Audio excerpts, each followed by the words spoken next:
नमस्कार, मैं हूँ आशुतोष और आप देख रहे हैं सत्य हिंदी। सत्य हिंदी का ये विशेष कार्यक्रम है।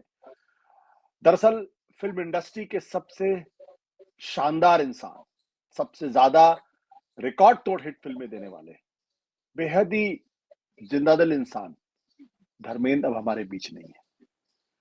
मुझे नहीं लगता कि धर्मेंद्र से ज़्यादा हैंडसम आदमी फ़िल्म इंडस्ट्री में कभी आया होगा। वो लंबे समय से बीमार थे और पिछले दिनों तो उनकी मृत्यु की खबर भी फैल गई थी, जो बाद में झूठी साबित हुई। लेकिन अब जो हमारे पास खबर है उसके हिसाब से धर्मेंद्र की मृत्यु हो गई है लंबी बीमारी के बाद, और साथ ही उनका अंतिम संस्कार भी हो गया कर दिया गया है, ऐसी खबर हमारे पास है। धर्मेंद्र से मेरा एक बहुत इमोशनल कनेक्ट है। जब मैं छोटा था, बचपन में था, तो मुझे धर्मेंद्र की फिल्में बहुत पसंद थी। लोगों को राजेश खन्ना पसंद थे, दिलीप कुमार पसंद थे, देवानंद, अमिताभ बच्चन पसंद थे, लेकिन मुझे धर्मेंद्र पसंद थे। और धर्मेंद्र की लगभग सारी फिल्में मैंने देखी हैं। एक जमाना वो भी था जब मैं उनकी फिल्मों की डायरी बनाया करता था, उनको नोट करता था। इत्तेफाक की बात देखिए कि जब मैं IBN 7 में था, तो एक मौका मुझे मिला धर्मेंद्र का इंटरव्यू करने का। वो गुड़गांव में थे, एक 5 स्टार होटल में रुके थे, और जब मैंने उनको देखा, दूर से देखा, वो क्रीम कलर की, बल्कि क्या फॉन कलर का सूट पहने हुए थे, जिस पर क्रीम कलर की शर्ट थी। और मैं कह सकता हूं कि शायद अपनी जिंदगी में मैंने इतना हैंडसम आदमी नहीं देखा होगा, जबकि उस वक्त भी उनकी उम्र तकरीबन 75 साल की थी। धर्मेंद्र आए, मैंने उनसे बातचीत शुरू की, जैसा अमूमन होता है। हर आदमी कहता है कि मैं तो आपका बहुत बड़ा फैन हूं। मैंने भी धर्मेंद्र से कहा कि मैं आपका बहुत बड़ा फैन हूं। धर्मेंद्र ने मुझे यूं देखा जैसे कि कोई नई बात। मैंने कहा नहीं सर, मैं तो वाकई में आपका बहुत बड़ा फैन हूं। तो मैं उनको कैसे यकीन दिलाऊं, इसके लिए मैंने उनकी करीब 40-50 फिल्में, धारा प्रवाह, उनके नाम उनको गिना दिए। धर्मेंद्र अपनी कुर्सी से उठे और मुझे गले लगा लिया और बोले, तू तो मेरा तीसरा बेटा है। और लगा ही नहीं कि मैं धर्मेंद्र से पहली बार मिल रहा हूं। वो शायद पहली बार था और आखिरी बार भी था। वो मुझे ऐसे अपने गले लगाए हुए थे, इतने इमोशनल हो गए कि मुझे आज भी वो दिन, वो पल याद है। उसके बाद धर्मेंद्र जब वापस गए, तो उन्होंने मुंबई से मुझे फोन किया और बोले, तू तो मेरा तीसरा बेटा है, तू तो मिलने नहीं आया मुझसे। मैं आज थोड़ा इमोशनल हो रहा हूं, लेकिन इतना बड़ा सुपरस्टार, इतना हैंडसम आदमी, इतना कामयाब आदमी और इतना निश्चल, मैं यकीन नहीं कर पा रहा हूं कि दरअसल आज धर्मेंद्र हमारे बीच में नहीं। लेकिन उम्र सबका साथ छोड़ती है। कोई भी इस दुनिया में अमर नहीं है, सब नश्वर है, एक दिन सबको जाना है। तो धर्मेंद्र भी चले गए, लेकिन मुझे, जब मैं उनको देखता हूं, तो मुझे फूल और पत्थर याद आती है। एक यकीन फिल्म आई थी, वो मुझे याद आती है। जुगनू याद आता है। शोले तो खैर सबने देखी, सबको याद आता है। ब्लैकमेल, दोस्त, मेरा गांव मेरा देश, प्रतिज्ञा, न जाने कितनी फिल्में हैं। चुपके चुपके, अनुपमा, बंदिनी, ढेरों फिल्में हैं।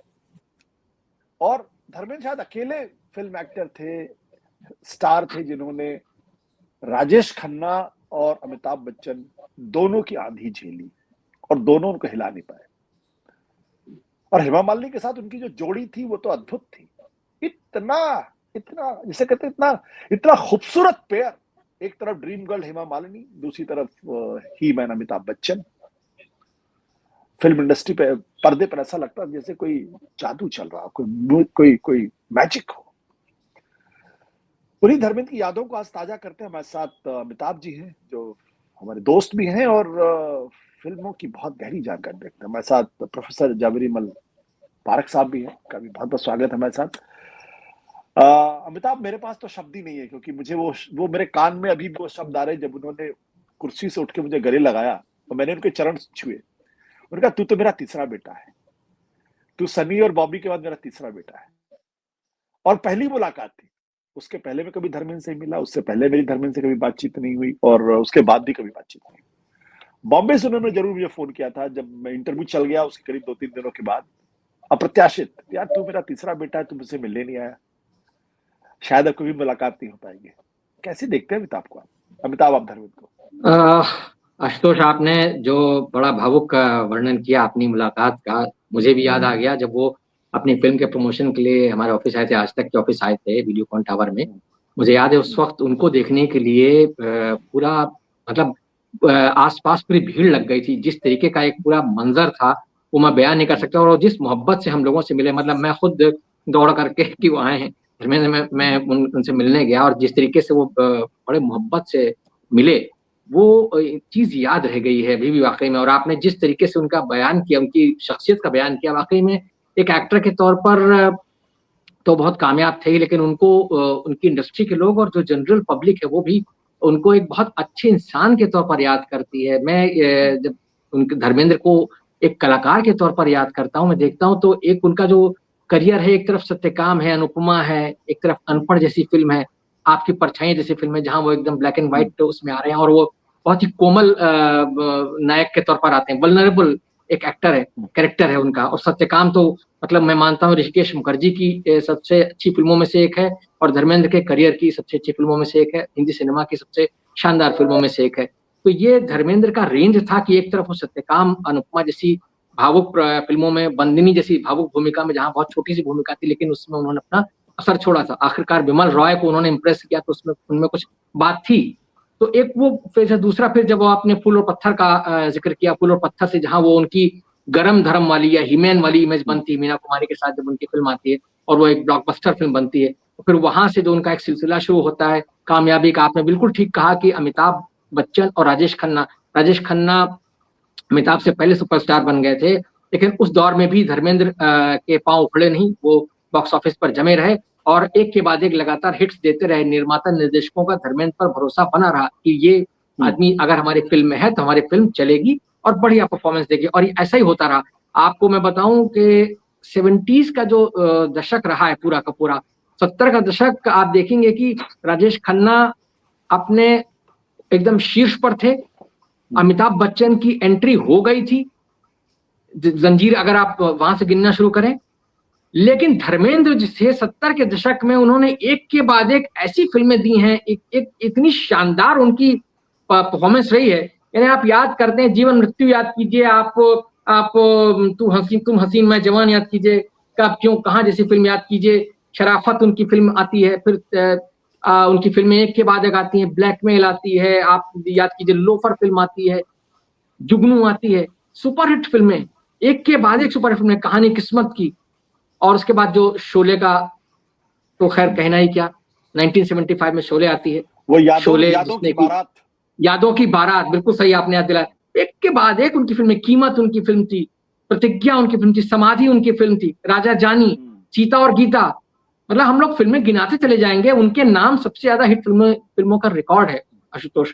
और वो एक ऐसे कलाकार थे जिन्होंने की, जैसा मैंने कहा कि कोमल संवेदनशील भूमिकाओं में अपनी छाप छोड़ी। उसके बाद जब एक्शन फिल्मों का दौर आया, मेरा गांव मेरा देश जैसी फिल्म आई, जो कि बाद में जाके शोले का एक तरीके से वो कहना चाहिए कि शोले की बुनियाद अगर रखी गई हो तो मेरा गांव मेरा देश में कहीं आप देख सकते हैं, जो राज खोसला के साथ और आशा पारेख के साथ उनकी जो फिल्म थी, उसका गाना मार दिया जाए कि छोड़ दिया जाए, बोल तेरे के साथ क्या सलूक किया जाए।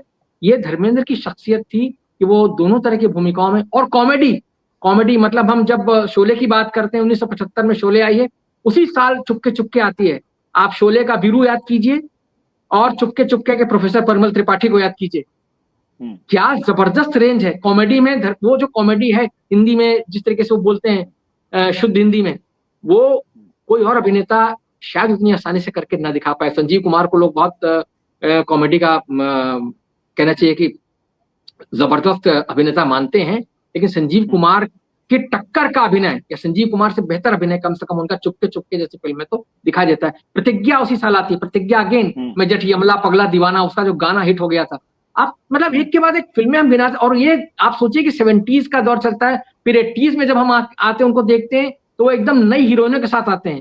एक यानी एक दौर था जब वो आशा पारेख, वहीदा रहमान उनके साथ आ रहे हैं, फिर हेमा मालिनी के साथ तो आपने जिक्र किया ही, उनकी जोड़ी इतनी शानदार बनी थी। फिर अनीता राज के साथ आते हैं, नौकर बीवी का जैसी फिल्म आती है, आप देखिए वहां पर वो एक और उसके बाद गुलामी आती है, 80s में गुलामी आती है, जिहाल मिस्की मकुन बरंजिश, वो और वो उसमें जो उनका किरदार है वो एकदम नया धर्मेंद्र आपको दिखाई देता। बंटवारा, गुलामी, क्षत्रिय, जो जेपी दत्ता के साथ उनका एक एसोसिएशन चलता